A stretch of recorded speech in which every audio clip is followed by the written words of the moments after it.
ठीक है। क्या होते हैं एरर प्रोन डीएनए पॉलीमरेज?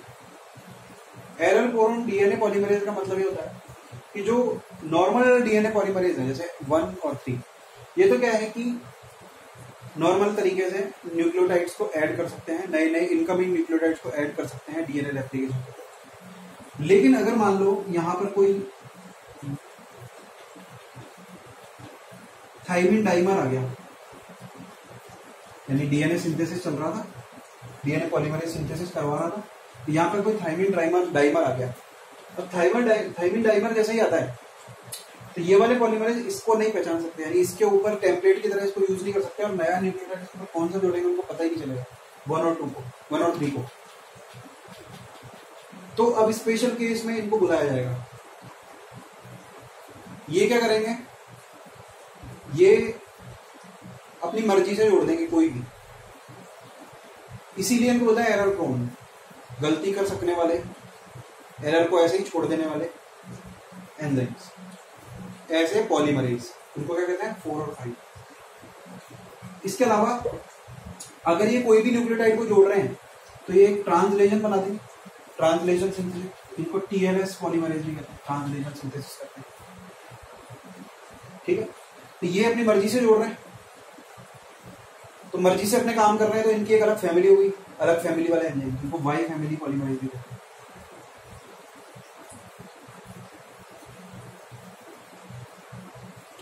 ठीक है, इनके अंदर भी होते हैं ट्रांसलेशन सिंथेसिस या एरर प्रोन वाले, इनको बोलते हैं सिग्मा, ईटा, कप्पा, आयोटा, ये होता है। लेकिन इनमें से जो ईटा की खास बात है, ईटा वाले एंजाइम या बीटा वाले एंजाइम की खास बात यह है कि ये इसके आगे मर्जी से एडेनिन को जोड़ देता है, और इसका एडेनिन का जोड़ना भी सही हो जाता है, क्योंकि थाइमिन डाइमर थे, हम चाह भी यही रहते कि एडेनिन जुड़ जाए, लेकिन इसकी प्रॉपर्टी में यही है कि हर किसी को नहीं जोड़ेगा, सिर्फ एडेनिन को ही जोड़ेगा। तो इसको एडेनिन को भी जोड़ना है, एरर प्रोन यानी वाई फैमिली में होने के बावजूद ये सही सिंथेसिस कर देता है, ये इसकी खास बात है। बाकी एंजाइम ऐसा नहीं करते, बाकी कोई सा भी जोड़ देंगे, हो सकता है यहाँ पे कोई CG जोड़ दें, जिसका कोई कॉम्बिनेशन नहीं, इस तरीके से एरर प्रोन एंजाइम हो गए। तो ये एरर प्रोन एंजाइम हो गए, और ये डीएनए पॉलीमरेज के बारे में हमने देखा। अब हम डिटेल में बात करते हैं कि प्रोकैरियोट्स और यूकैरियोट्स के अंदर जो है डीएनए पॉलीमरेज जो है उनकी क्या क्या प्रॉपर्टी होती है, उसके बारे में हम डिटेल में देख रहे हैं। सबसे पहले हम बात करते हैं प्रोकैरियोट्स में, और प्रोकैरियोट्स में भी हम बात करते हैं सबसे पहले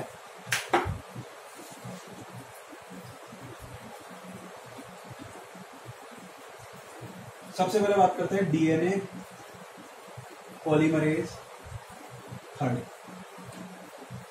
डीएनए पॉलीमरेज थर्ड जो होता है वो मेन रेप्लिकेटिव एंजाइम ही होता है। दूसरी बात, ये इसके अंदर दोनों प्रॉपर्टी पाई जाती है, 5 prime to 3 prime exonuclease activity, polymerase activity, और 3 prime to 5 prime exonuclease activity, दोनों ही तरह की इसमें एक्टिविटी पाई जाती है। इसके अलावा ये एक तरह का प्रोसेसिव एंजाइम होता है। ठीक है, यानी मेन रेप्लिकेटिव एंजाइम का मतलब यह है कि डीएनए के अंदर ये अधिकतर यही वाला काम करता है रेप्लिकेशन के दौरान। एक प्रोसेसिव एंजाइम है ये। प्रोसेसिव एंजाइम का मतलब क्या होता है, एक बार कोई काम करना शुरू करे और वो पूरा काम करके ही हटे, तो उसको बोलते हैं प्रोसेसिव। यानी मैंने क्लास लेना चालू किया, टॉपिक खत्म करने के बाद ही हटूंगा, मैं बीच में टॉपिक नहीं छोड़ूंगा। अगर मैं बीच में टॉपिक छोड़ता तो प्रोसेसिव नहीं है। ये प्रोसेसिव एंजाइम की डेफिनेशन होती है, यानी कोई एंजाइम डीएनए का सिंथेसिस कर रहा है, यानी ये पूरा डीएनए का सिंथेसिस है, मान लो ये पूरा करने के बाद ही हटे, तब तो उसको बोलेंगे प्रोसेसिव। बीच में हट जाए तो उसको प्रोसेसिव नहीं बोलेंगे। यानी इस तरह का कोई एंजाइम है और ये बीच में से हट जा रहा है, इसको बोलेंगे कि नॉन प्रोसेसिव। और अगर प्रोसेसिव होगा तो पूरा सिंथेसिस करेगा यहाँ पर, और उसका इस प्रोसेसिबिलिटी के लिए जिम्मेदार एक फैक्टर होता है जिसको होता है बीटा क्लैम्प। एक रिंग होती है वो इस पॉलीमरेज पर अटैच होती है जो उसको प्रोसेस में बना रही है। इस रिंग को इस पॉलीमरेज के ऊपर लोड करने का काम एक प्रोटीन करता है जिसको बोलते हैं गामा कॉम्प्लेक्स। गामा कॉम्प्लेक्स इस बीटा क्लैम्प को इसके ऊपर लोड करता है, इसलिए इसका काम होता है क्लैम्प लोडर।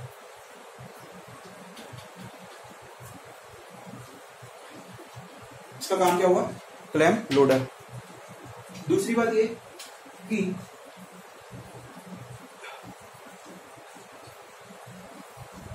ये बातें हुई डीएनए पॉलीमरेज थर्ड के बारे में जो मेन रेप्लिकेटिव एंजाइम। अब डीएनए पॉलीमरेज फर्स्ट, हमने देखा फर्स्ट और थर्ड मेन रेप्लिकेटिव एंजाइम होते हैं, यानी कि रेप्लिकेशन में इन्वॉल्व होते हैं। 2 तो बेस एक्सेशन रिपेयर में इन्वॉल्व होता है और 4 और 5 ट्रांसलेशन सिंथेसिस करते हैं। तो हम रेप्लिकेशन वाले एंजाइम देखेंगे, बाकी हम जहां जरूरत होगी वहां देखेंगे, ठीक है। तो ये फर्स्ट वाला एंजाइम है डीएनए पॉल 1। डीएनए पॉल 1 में खास बात क्या होती है कि डीएनए पॉल 1 जो है मेन रेप्लिकेटिव एंजाइम तो नहीं है, लेकिन ये सबसे ज्यादा पाया जाने वाला एंजाइम। क्यों? क्योंकि ये प्राइमर रिमूवल करता है और जो गैप बन गए उनको भरने का काम भी करता है। तो गैप तो खूब सारे बनते हैं, खूब सारे पॉलीमरेज चाहिए, इसलिए नंबर में तो ज्यादा होता है, लेकिन मेन रेप्लिकेटिव एंजाइम नहीं। मेन रेप्लिकेटिव एंजाइम तो कौन सा है? Third one.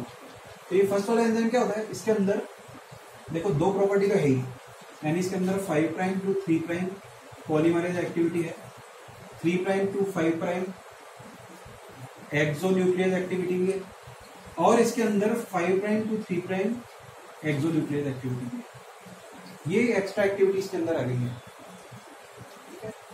इस एक्स्ट्रा एक्टिविटी के कारण ये क्या करता है, जैसे मान लो ये ओकाज़ाकी फ्रेगमेंट है और ये डीएनए के सेगमेंट है, बीच में नया डीएनए सिंथेसाइज हुआ, ओकाज़ाकी फ्रेगमेंट है।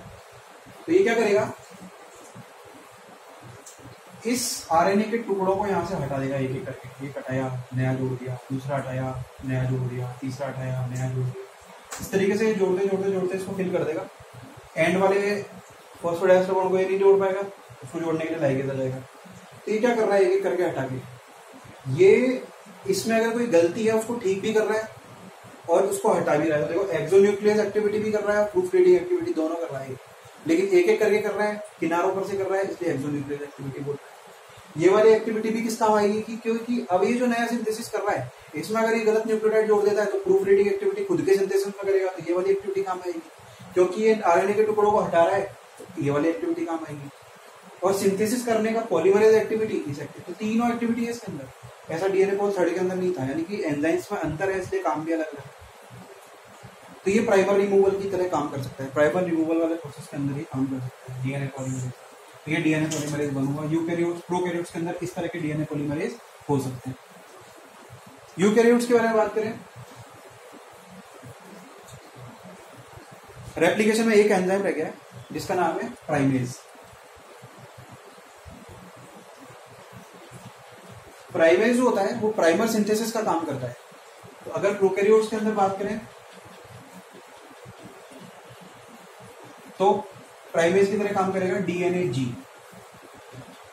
हमने क्या देखा, डीएनए ए, डीएनए बी, डीएनए सी और डीएनए जी, ठीक है। तो डीएनए जी प्राइमेज की तरह काम करता है, डीएनए बी हेलिकेज की तरह काम करता है और डीएनए ए ओरिजिन बाइंडिंग प्रोटीन है। और डीएनए सी क्या करता है, एक लाइसेंसिंग फैक्टर है जिसके बारे में अभी बताऊंगा मैं थोड़ी देर बाद। तो इस तरीके से डीएनए ए, डीएनए बी, डीएनए सी, इस तरीके के प्रोटीन जो है प्रोकैरियोट्स में पाए जाते हैं। तो इनको इस तरह से जो है नॉमेनक्लेट किया जा सकता है। और यूकैरियोट्स के अंदर जो है प्राइमेज एक्टिविटी वाला काम जो है वो कौन करता है, तो डीएनए अलग से कोई एंजाइम नहीं होता, डीएनए पॉल अल्फा ही कर लेता है। तो यही मैं आपको बताऊंगा अभी। तो इसलिए डीएनए पॉल जो है अल्फा वो प्राइमेज की तरह भी काम कर लेता है, ये भी एक बात है। तो हम यहाँ देख रहे हैं DNA Paul 1, DNA Paul alpha जो यूकैरियोट्स का एंजाइम। इस वाले एंजाइम के अंदर क्या होता है,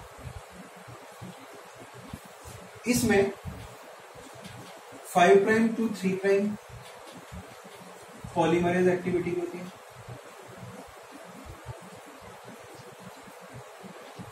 देखो ये वाला एंजाइम 2 तरह से काम कर सकता है। ये डीएनए सिंथेसिस भी कर सकता है, अभी बताऊंगा मैं कैसे, और ये आरएनए सिंथेसिस भी कर सकता है। आरएनए सिंथेसिस करने की प्रॉपर्टी को बोलते हैं प्राइमेज एक्टिविटी। और डीएनए सिंथेसिस करने की प्रॉपर्टी, तो डीएनए का नाम इसी प्रॉपर्टी के बेस पर रखा गया। तो अगर ये डीएनए सिंथेसिस कर रहा है तो ये एक्टिविटी भी काम में आ रही होगी और ये एक्टिविटी भी काम में आ रही होगी, क्योंकि अगर वो प्रूफ रीडिंग नहीं कर पा रहा है तो फिर डीएनए पॉलीमरेज किस काम का, तो प्रूफ रीडिंग एक्टिविटी भी कर रहा होगा, यानी प्रूफ रीडिंग एक्टिविटी होगी। लेकिन अगर ये आरएनए सिंथेसिस कर रहा है, यानी कि ये प्राइमेज की तरह जब काम कर रहा है, दोनों तरह से काम करेगा। अगर ये प्राइमेज की तरह काम कर रहा है तो इसकी सिर्फ 5' to 3' पॉलीमरेज एक्टिविटी एक्टिवेट रहेगी। लेकिन सिंथेसिस किसका कर रहा होगा? आरएनए का। डीएनए का तो इस तरह की एक्टिविटी में करेगा, इसमें नो प्रूफ रीडिंग एक्टिविटी इसमें नहीं करेगा। तो हमने देखा RNA polymerase, DNA polymerase alpha दो तरह से काम कर सकता है। प्राइमर के सिंथेसिस तो करेगा ही करेगा, थोड़ा सा पॉलीमरेज एक्टिविटी भी करेगा। इसकी खास बात यह है कि ये प्रोसेसिव नहीं होता, यानी इसके अंदर वो नहीं होता क्लैंप लोड, वो क्लैंप नहीं होता इसके अंदर। यूकैरियोट्स के अंदर क्लैंप को बीटा क्लैंप नहीं कहते, उसको पीसीएनए कहते हैं, ठीक है। तो वो पीसीएनए क्लैंप जो होता है वो इसके अंदर नहीं होता है, इसलिए प्रोसेसिव भी नहीं होता, यानी ज्यादा लंबा सिंथेसिस ये नहीं कर सकता। थोड़े टाइम तक सिंथेसिस करेगा। ये क्या करता है, सबसे पहले प्राइमर ऐड कर देगा, प्राइमर बना दिया इसने इस एक्टिविटी की तरह, उसको थोड़ा सा एक्सटेंड भी करेगा लेकिन ज्यादा एक्सटेंड नहीं कर पाएगा। यानी अब पॉलीमरेज स्विचिंग करवानी पड़ेगी, यानी नॉन प्रोसेसिव पॉलीमरेज को हटा के प्रोसेसिव पॉलीमरेज को लाना पड़ेगा। और प्रोसेसिव पॉलीमरेज कौन से होते हैं? Delta epsilon. तो डेल्टा एप्सिलॉन प्रोटीन जब वो पॉलीमरेज जब आएंगे तो ये हट जाएगा और वो कंटिन्यू करेगा। इसका काम क्या हुआ? थोड़ा सा तो डीएनए फ्रेगमेंट भी बनाना और प्राइमर भी बनाना, ये दोनों काम इसके हुए। तो ये कौन सा एंजाइम हुआ? DNA polymerase alpha. तो हमने डीएनए पॉलीमरेज अल्फा के बारे में देखा। दूसरा एंजाइम जो काम में आएगा हमारे वो होगा बीटा। की बात नहीं कर रहे, बीटा तो किसमें इन्वॉल्व है? बेस एक्सीजन रिपेयर के अंदर। हमने बात की अल्फा के बारे में, बीटा छोड़ दिया, और गामा और डेल्टा।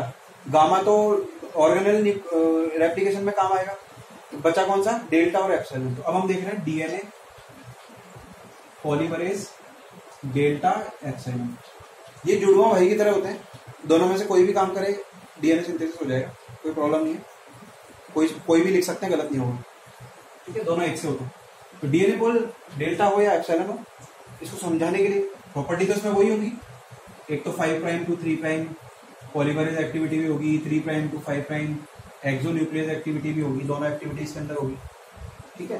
प्रोसेसिव भी है, ठीक है, यानी कि इसके अंदर क्या है? पीसीएनए रिंग भी होगी, ठीक है। पीसीएनए के लिए क्लैंप लोडर, ये क्लैंप की तरह काम करेगा जो इसको प्रोसेसिव बनाएगा। क्लैंप लोडर की तरह काम कौन करेगा? इस यानी इसको इस पॉलीमरेज के ऊपर लोड करने का काम कौन करेगा? Clamp loader. और क्लैंप लोडर की तरह काम कौन करेगा? तो वहां पर तो कौन काम करता था? बीटा ओ गामा कॉम्प्लेक्स। यहां पर कौन काम करेगा? Replication factor C, RFC. ये क्लैंप लोडर की तरह काम करेगा, ठीक है। तो ये एक प्रोसेसिव एंजाइम हुआ। अब इसको एक डायग्राम की सहायता से हम समझ लेते हैं, जैसे यूकैरियोट्स के अंदर रेप्लिकेशन चल रहा है। चलो एक ही तरफ का बना लेता हूं, रेप्लिकेशन फोर्क। जब ये रेप्लिकेशन फोर्क पे कार्यक्रम चल रहा है, ये देखो, ये कौन सा एंजाइम काम कर रहा है? तो डीएनए पॉल डेल्टा एप्सिलॉन कोई हो सकता है। यहां पे भी सिंथेसिस जिसने पूरा कर दिया है लगभग, वो कौन सा पॉलीमरेज है? सेम, ठीक है। ये दोनों एक ही एंजाइम। यहां पर प्राइमर बनाने के साथ थोड़ा सा सिंथेसिस भी जो एंजाइम ने किया है, ये काम भी किया, ये काम भी किया, ये कौन सा है? बस, और कुछ नहीं। डीएनए सिंथेसिस हो रहा है, पॉलीमरेज के द्वारा हो रहा है। तो ये हमने देखा एक जनरल सब तरह के एंजाइम्स के बारे में जो रेप्लिकेशन में काम आते हैं। जितने भी एंजाइम थे हमने सारे पढ़ लिए हैं। अब हम स्टार्ट करते हैं प्रोसेस रेप्लिकेशन इन प्रोकैरियोट्स।